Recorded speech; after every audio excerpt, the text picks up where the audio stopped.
জানি অনেক কিছু মানুষ ভুলে যায়, তবুও বলি আসসালামু আলাইকুম রহমতুল্লাহ বরকাত। কেমন আছেন সবাই? সবার জন্য অনেক অনেক ভালোবাসা, অনেক অনেক দোয়া।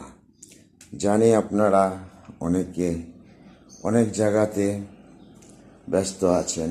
প্রবাসী ভাইয়েরা বোনেরা যারা আছেন সবার জন্য কিছু কথা বলি।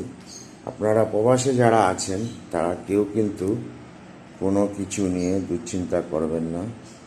সুন্দরভাবে নিয়মিত ভালোভাবে কাজ করে যাবেন।